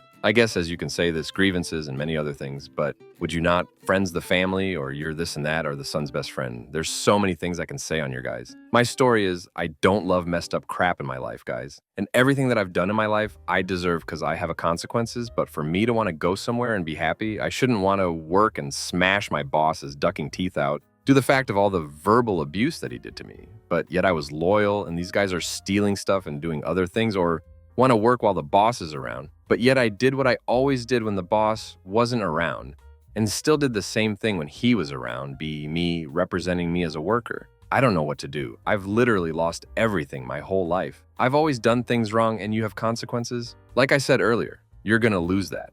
I don't deserve it. My credit score, both my luxury vehicle, single father, literally no one's hiring me. I've literally lost everything. I don't know what to do. And it's like, I don't know, illegalize you to talk to. And it's like, no one's to pick my case up. The union's not helping me. It just needs someone to point me in the right direction that will take my case. This company has slandered me, is as demoralized. There's no explanation, and I know how this company is in a backup thing is, guys. They've hired other company people back, but yet I took my tail and they don't even hire me back, but to hire other people back. I mean, I'm also saying I want to shoot the duck out of them. Not because I didn't take a Red Bull and give me wings. I just want my credit score back and if you're responsible, not depressed, and many other things that comes with it. Let me tell you, a single father in the state of California, the government sucks. I hate saying it. Just need somebody. I've tried everything. I don't know what to do. I just hope someone that reads this and understands this, I'm just someone knows something. Like I said, I'm not trying to do something to be vindictive. I'm trying to do what is right for me. At the end of the day, this company has seriously ruined my life. Just wanted to be appreciated in all the money I made. A lot of money, man, and I bought money at the end of the day. Someone could have paid me less and just said, hey, I appreciate you, great job today. And I could have made fewer dollars and I would have worked even harder. You know what I'm saying? You could only take so much for so long, and not even that singling me out. Verbal abuse, throwing stuff at me. I can go on and on. Definition of character slander. I just want somebody to just read this and I can help you. Please, I'm begging you. I don't know what else to do. It is so frustrating, especially when you don't feel like a man. You don't even like. It's different when you're just doing what you're doing to run a month, and it's like, you're a selfish person. I'm not a selfish person no more. I want to wake up and feel responsible. Not even that when you don't work who you are. I have no self-confidence. My depression's terrible, and it's not a sob story as a man to be in touch with my sensitivity. And just literally, I just want to be able to have self-confidence again, and it takes a toll on it. Story 3. I have been working for a large, widely known company for about 1 year and 7 months. This job has changed my mental state for the absolute worst. I work in a call center, and they lied to me about expectations. When I was hired, I was told that my job was about quality and not quantity. You can get as much done as you can, and nobody will be upset if you only take 10 calls in a day. Lies. 1 month in, and I'm being told I have to have 18 resolved contacts. 1 year in, and it's 20. Eventually, we came to 25. This is only the icing on the cake. My job started off just taking info from people and telling them that they would be contacted to collect payment and pick dates. 3 months in, and I'm collecting payments, picking dates, choosing the types of service, ordering parts, de-escalating people, etc. I never received a pay raise. Our systems change at a moment's notice, and we receive no training. AI is now introduced, and it has added an extra 5 minutes to every call. I am now training people and acting as a mentor. I have not received a raise. I have went to my boss, HR, my boss's boss, anyone who will listen and tell them that the mental stress is killing everyone here. They then hold a meeting. They say that they understand there is a decline in mental health and there are concerns with metric requirements. In the very same breath, they say that we need to get a mirror for our desk and make sure we are smiling because a bad mood can lead to a bad call. I then had my fiscal yearly review telling me that I do not qualify for a raise because the customer rating I have isn't 4.8 stars or higher. I have played their game. I have met their unrealistic expectations, and I'm told that I don't deserve a raise because customers are upset with me for trying to collect payment for services. I used to be fit and happy. I used to go out and try new things and meet new people. I used to feel good in my own skin and had a great work/life balance. I now weigh 260 and have trouble cleaning my room. I hate it. Story 4. A nightmare job at RCI. Avoid at all costs. If you're considering a job at RCI, let me save you the trouble and tell you, run. Working here has been one of the most soul-crushing experiences of my life. As an employee, I've witnessed firsthand the unethical practices and the utter disregard for workers' well-being. First off, the pay is laughable. You might think you're getting a decent paycheck, but after all the hard work and stress, you realize you're just a pawn in a money-making machine. For example, you can book multiple vacations as a guide, each priced at $388. The company rakes in a staggering $7,760 while you pocket a measly $21. Yes, you read that right. $21 for all your effort and dedication. It feels like they are robbing you blind while pretending to provide a valuable service. The culture here is toxic. The management acts like they care about you, but in reality, they're just looking for another way to exploit your vulnerabilities. They'll push more work on you under the guise of teamwork, leaving you feeling overwhelmed and undervalued. If you dare to share your struggles with them, be prepared to have that used against you. It's a game of manipulation where they can fire you at any moment, leaving you feeling like you're walking on eggshells. Emotionally and mentally, this job will drain you. The constant pressure and unrealistic expectations make you feel like you're in a never-ending cycle of despair. You start to resent not only the job, but also everyone around you. The atmosphere is heavy with negativity, and you begin to question your worth and sanity. I've been here for years, and the thought of leaving is terrifying. With so much time invested, it feels impossible to start over somewhere else, but I would do almost anything to escape this nightmare. Please do yourself a favor and look elsewhere for employment. Don't let RCI steal your money, life, and dignity like they have done to so many others. Your mental health and happiness are far more important than this dead-end job. Story 5. I'm a prime example. I have done it, just walked out of a job, no 2 weeks notice. I did it due to the biggest bully manager I ever met. I was trying to just make it 1 year, but at 6 months, I had enough and just called it quits before my mental health got worse. I'm a pretty stoic dude too. Even I had my limit every shift knowing this manager was hunting for a reason to knock me down a peg instead of build me up.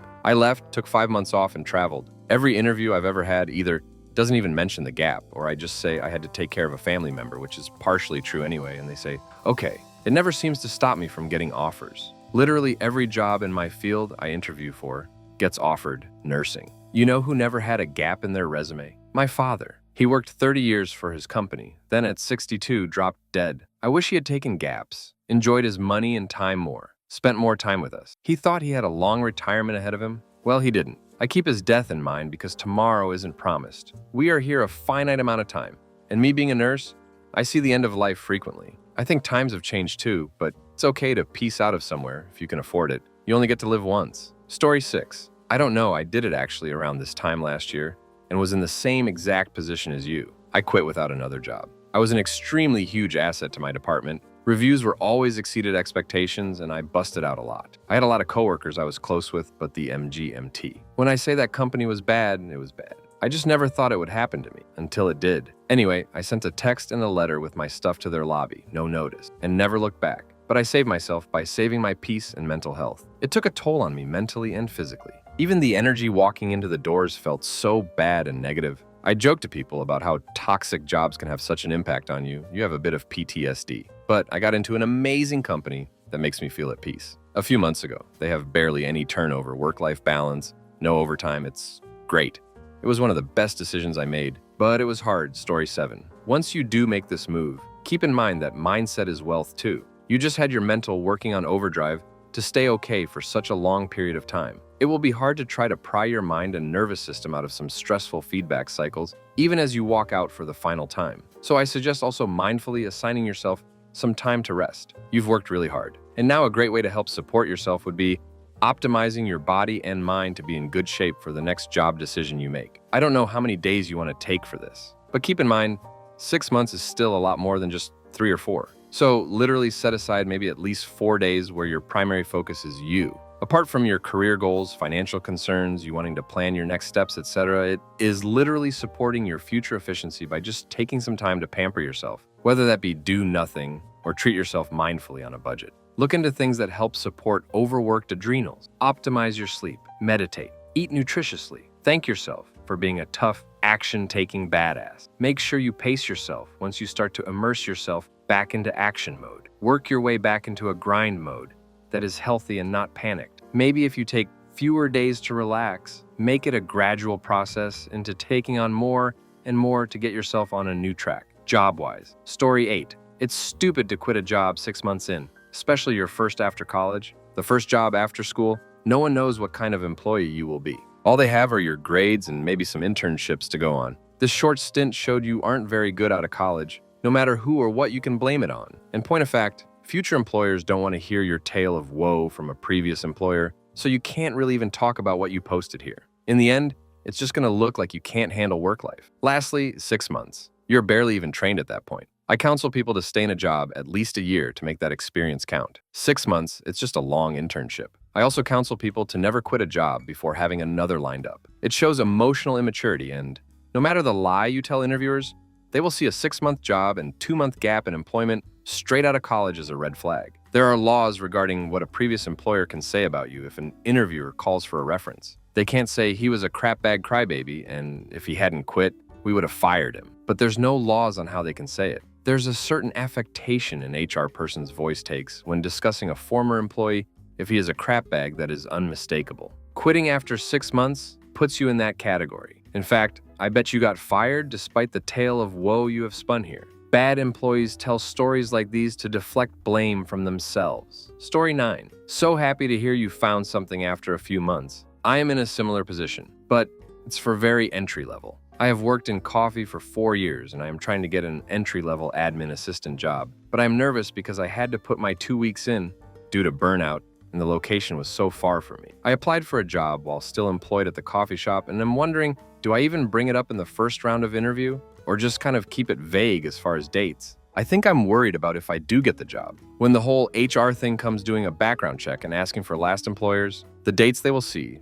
I'd quit will be ending in October and it will be November when they may or may not give me the job because this company is big and taking a long time for each stage of the process. I'm just worried if I don't tell them up front in the interview, I'm leaving to challenge and grow in a different career.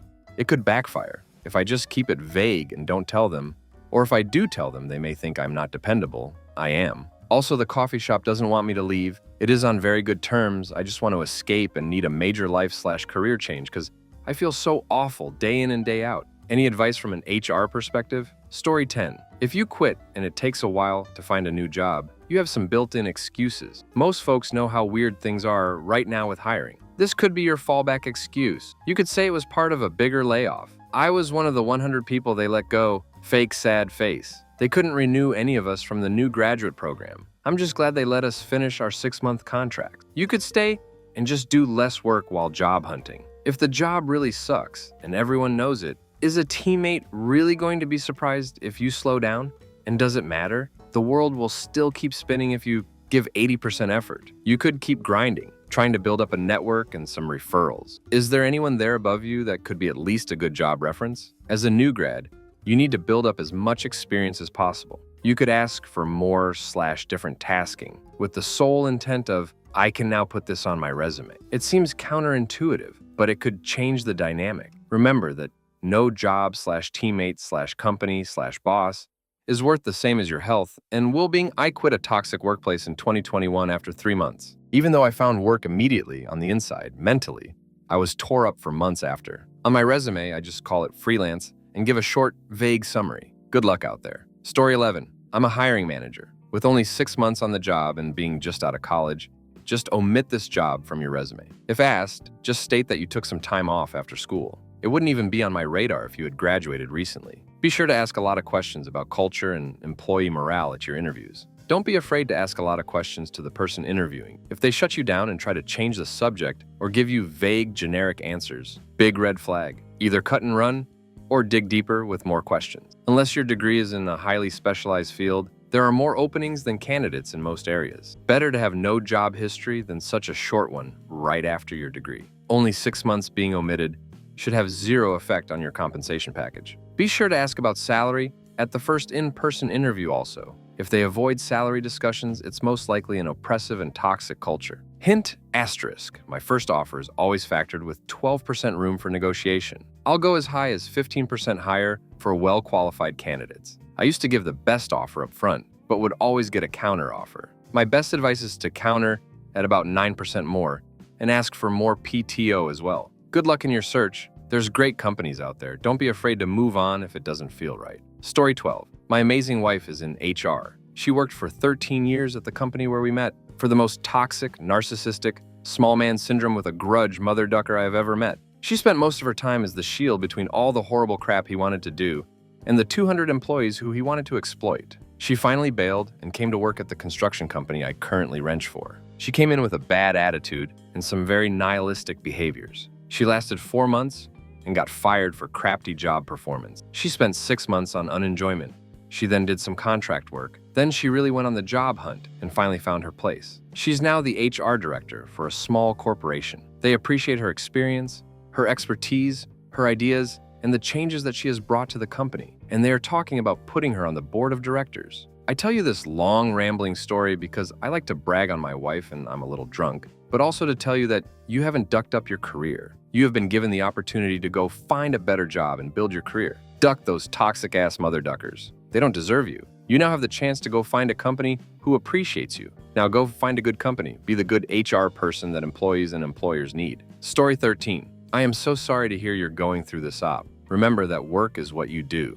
It's not who you are. This crap does not define you. If it helps, I also worked in HR for a MNC and have been horrendously bullied and gaslighted by my boss, the HR director, for a number of years. It crept into my personal life, and I became a burned out, panicky, anxious, sleepless mess. I was signed off on stress leave, and it just got worse when I returned. I sought some internal advice, and unfortunately, in many of these situations, the house always wins. The HR function protects the business first and people second. I decided to put myself first and leave without a job. I took a little time to myself to recover and bounce back, and 2 months later secured a bigger role in the same industry. I will say though, when interviewing for the next role, don't defame/slander your former employer or role at all. Spin it that it was time to leave/recharge for next challenge, etc. The job market is fairly average at the moment, so be proactive, creative, and resilient in your approach. Up you've got this. Story 14. I was a professional chef for almost 9 years and was in the same position you were in after reading this post. I left the industry defeated and not knowing where I would end up next, or if I would end up even at all. I'm proud to say that it has been a little over a year since I started working in healthcare. It's been the weirdest transition known to man. However, it ended up being one of the best decisions of my life. And I am proud yet not proud at the same time to say that, but all I can do is continue to move forward and live the day that I'm in, and wish for nothing but the best for myself and everyone. Although this post may be old, it opened up my eyes once more to the joys of the unknown and where it may take you. May the universe have love upon those who read this. Story 15. You could have a little fun while looking for a new job. Since you can afford to quit and have savings to last you a few months, why not just go in with an "it's all good" attitude? They start yelling at you? Get a confused look on your face and ask, "Why are you yelling? Why are you so emotional? Do you want to calm down before we continue?